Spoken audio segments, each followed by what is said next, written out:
Good morning. Welcome to New Thought Community. I am honored to have been asked to be the practitioner this week. If there is anything going on in your life that you would like some support with, some help with, or to celebrate, please fill out a prayer treatment request form. You can do that on our homepage, ntcfresno.org. About the middle of the page, you will see the button that will link you to the online prayer treatment request form.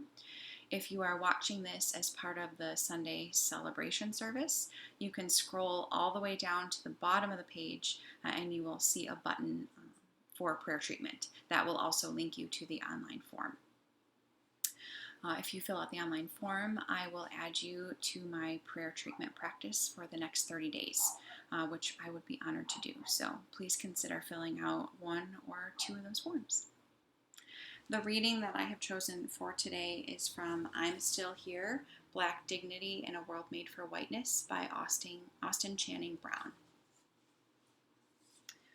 Ultimately, the reason we have not yet told the truth about the history of Black and white America is that telling an ordered history of this nation would mean finally naming America's commitment to violent, abusive, exploitive, immoral white supremacy, which seeks the absolute control of Black bodies. It would mean doing something about it. How long will it be before we finally choose to connect all the dots?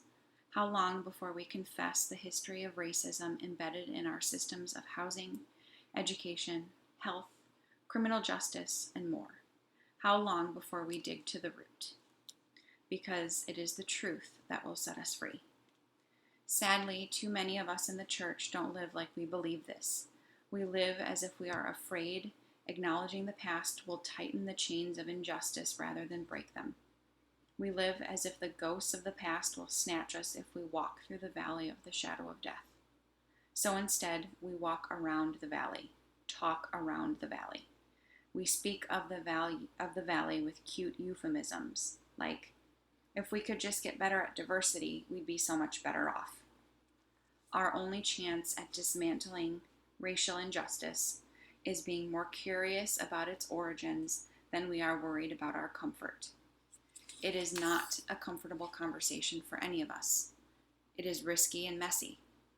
It is haunting work to recall the sins of our past. But is this not the work we have been called to anyway?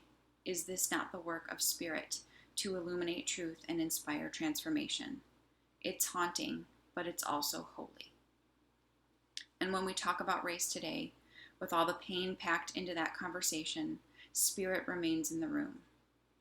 This doesn't mean the conversations aren't painful, aren't personal, aren't charged with emotion. But it does mean we can survive. We can survive honest discussions about slavery, about convict leasing, about stolen land, deportation, discrimination, and exclusion. We can identify the harmful politics of gerrymandering, voter suppression, criminal justice laws, and policies that disproportionately affect people of color negatively. And we can expose the actions of white institutions, the history of segregation and white flight, the real impact of all white leadership, the racial disparity in wages and opportunities for advancement. We can lament and mourn. We can be livid and enraged. We can be honest. We can tell the truth. We can trust that Spirit is here. We must. For only being truthful about how we got here can we begin to imagine another way. Ready yourself for treatment. Put your feet on the floor if you wish. Close your eyes. Settle in. Take a nice, deep, life-affirming breath. We know that Spirit is all there is. It moves in, around, and through us all the time, grounding us in itself, grounding us in each other. We know that the way to respect and honor our oneness is by seeing the beauty that is etched in the web of diversity of this country. By really recognizing, embracing, and lifting up those differences, we connect more deeply to each other, we connect more deeply to Spirit.